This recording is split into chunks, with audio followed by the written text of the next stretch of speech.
Evening. Happy day before Easter. I'm sure you're all feeling good from that little bunny dance. But that's not where we're going tonight. We're going to think about Easter. But before we can celebrate, what do we have? We have... Who went to Good Friday service? Yeah. Okay. So, well, actually, it will be eventually fun. But I thought we would have a little fun by acting out the whole process of Easter. What does Easter mean? Resurrection, new life, new birth. And what we're going to do is we are going to unbury and resurrect Sarah Takagi. Underneath 3 layers of, now the key part is the 3 layers of negative consciousness, which has buried Sarah Takagi deep and down. And if you notice on this very nice warm spring night, I'm like wearing so many layers of clothes. It's like, you know, I know it's New England, but I'm wearing layers and layers of clothing. So the 3 negative consciousness is represented tonight with 2 layers of clothing. Here, and then another piece of jewelry that you're about to see in a second. But the poor little Sarah is buried all the way underneath these 3 negative consciousness. So let's talk about negative consciousness. Negative consciousness, simply just, I'm talking about just negative ways of thinking, negative ways of looking at the world, you know, your negative attitude, thoughts. But they could be really influenced by your culture. It could be a cultural way of negative thinking. It could be a religious way of negative thinking. It could simply just be a personal negative way of attitude. And it could also just be a mass consciousness of negativity on this planet. Now, I have to say a disclaimer.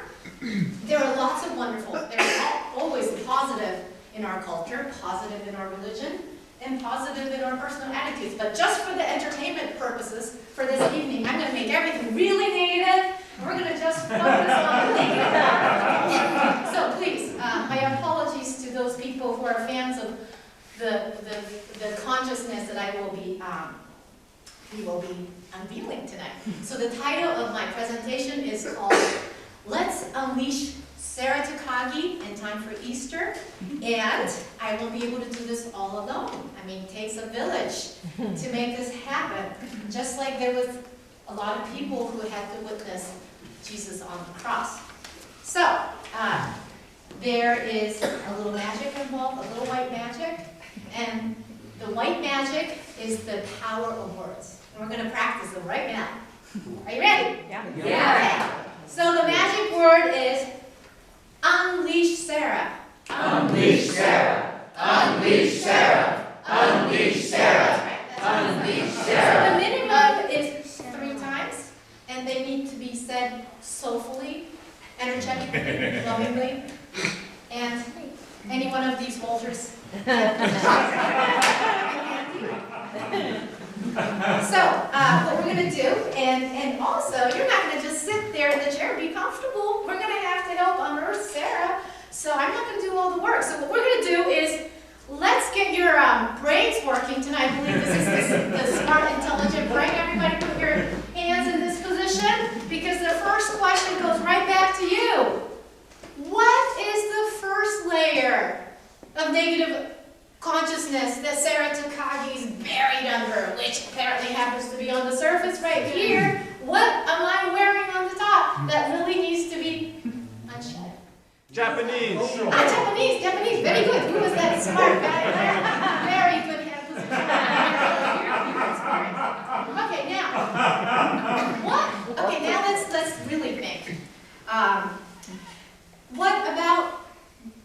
What do you know about Japanese culture that might hold a person back? They're really smart. Well, that's actually positive.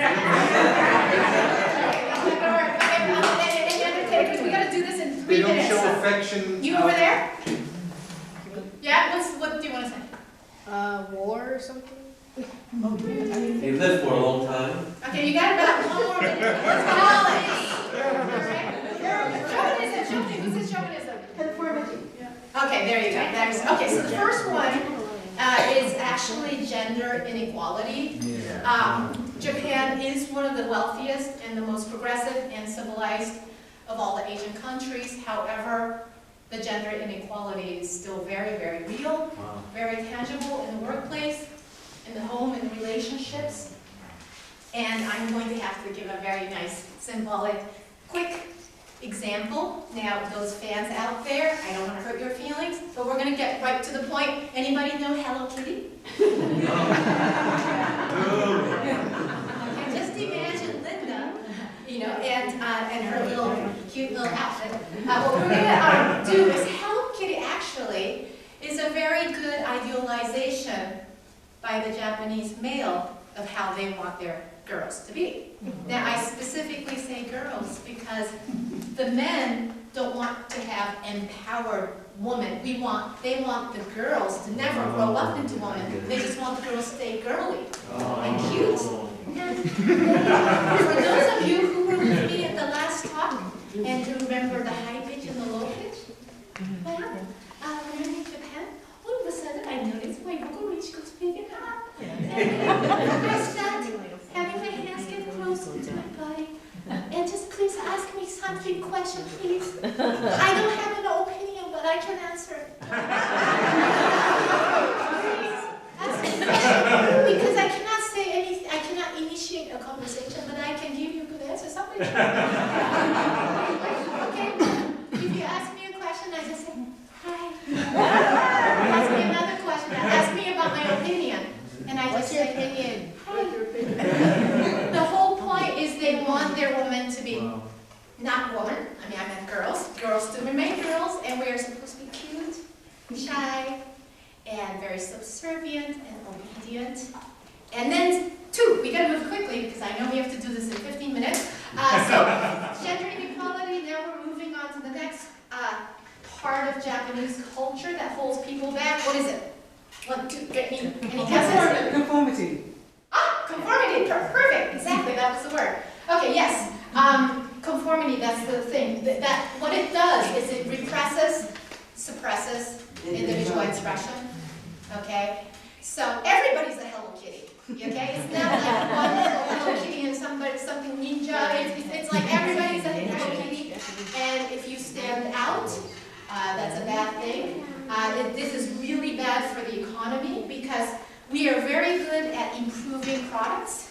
We are very hardworking, and we can improve your car. We can improve the invention that you produce in another country, but we don't have original thinking because it is all about just standard high-level IQ, and apparently Japan has the highest average IQ on the planet. But it really doesn't help people who are more brilliant or who think out of the box. That is really pushed down, and if you're a little behind, then you're, really pressured to work harder. So conformity is the way it is, and then the last but not least is hierarchy of power according to age, and age ranking and back to gender, which is basically you can never become friends with anyone older than you or younger than you. You're basically, if anyone's older than you, then you just always address them formally, and you can never really think of them as a casual friend. Everybody's, so the old people are respected, which is a good thing. But you can never really get close to them, and same with the younger people. So when I was attending school, 7th grade in Japan, and I was the lowest classman in the entire school, imagine what it was like to go from class to class in that 10-minute recess. Because you're the lowest classman, which means everybody, all the teachers are older than you, and then you have 8th and 9th graders who are older than you, and you're trying to show your respect, which is done by bowing in Japan. So as I'm walking from this class to that class, I'm going like this.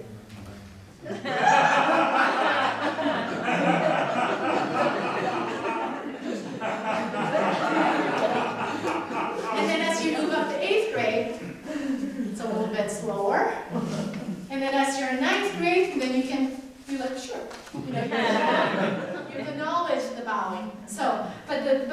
sad, Wow. because again, it really limits all the people that you can relate to, because you can really only relate and open your heart to people who are your age. But I'm so tired of the Japanese way of thinking, and I am so tired of wearing this kimono all my life, so I need somebody to help unleash Sarah Takagi. So it's No, I can't get with me. Unleash Sarah Takagi. Unleash Sarah. Unleash Sarah. Unleash Sarah. Unleash Sarah. Unleash Sarah. Unleash Sarah.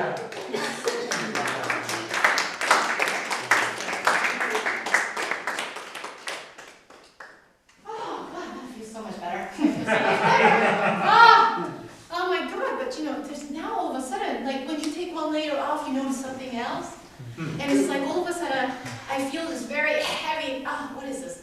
Cross. Oh, what is that doing here? I didn't notice. Oftentimes when you have one top layer, you don't notice what's underneath.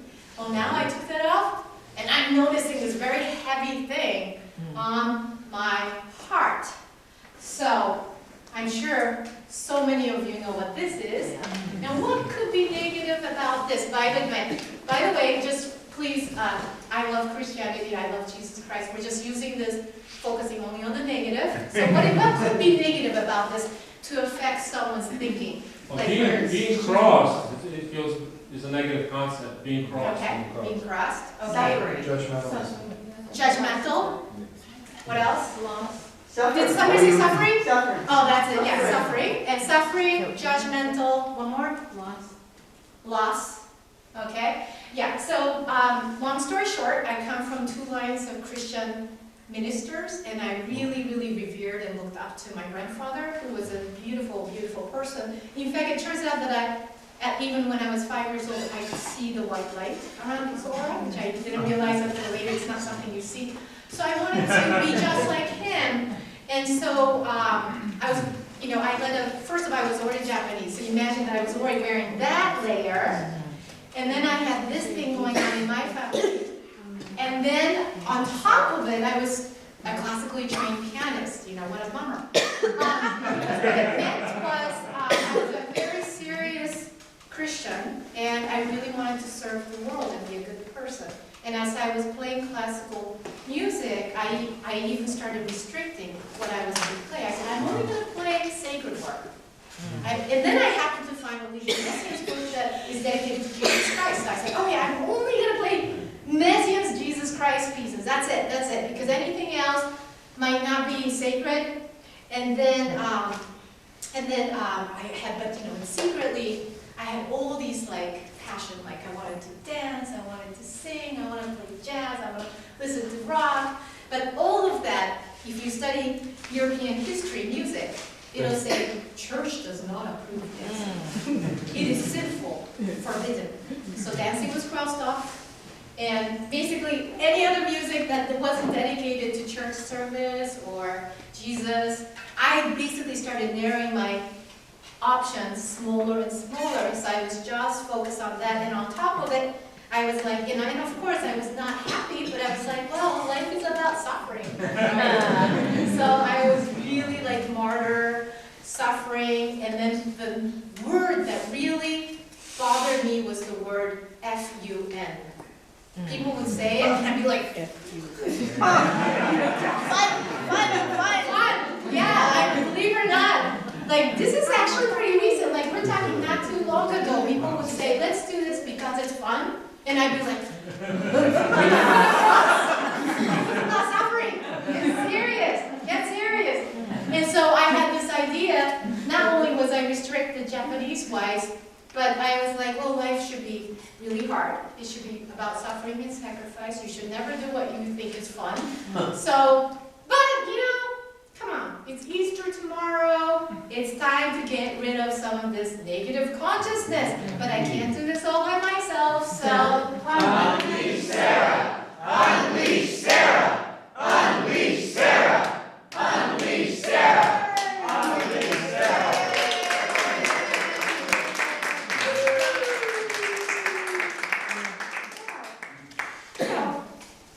Did anybody know different outfit? I have no idea. This is what I look like. I mean, talking about fashion. In the morning. Is that what it is? Is that what this represents? Yeah, in the morning. Really? So morning? Okay. And what else can I be wearing that's, now at this point, I do want to change. I do, after I took the cross off, now I'm like, dancing, singing. I want to play jazz, I want to do this, I want to do all that. But this is holding me back. It's what? It is what? Conservative. Well, conservative and it's just downright fear. I don't want to change. I don't want to take risks. I don't want to do something new. And, you know, maybe all my friends might think I'm different and crazy. What would my family think? What would the church think? You know, what would everybody think? And what if I fail? What if I'm so bad? What if I succeed? Goodness sake. See, we're actually afraid to succeed or fail, right? We're afraid anything changes, we're afraid. So this to me represents my personal own fear, but I also think it's a pervasive mass consciousness. Like we all kind of have tapped into that negativity. Like I don't want to do it because, you know, what if my friends think weird, you know, I'm like weirdo, whatever, whatever. But then again, life is short and I want to change and I want to try something new because we have to finish this under 15 minutes. And we have to have Easter in about a minute, which means that I have to really accelerate this process. So in order to get this off, I need help. Unleash Sarah! Unleash Sarah! Unleash Sarah! Unleash Sarah! Unleash Sarah! Unleash Sarah! Unleash Sarah! Unleash Sarah! Unleash Sarah! Unleash Sarah! Unleash Sarah! Unleash Sarah!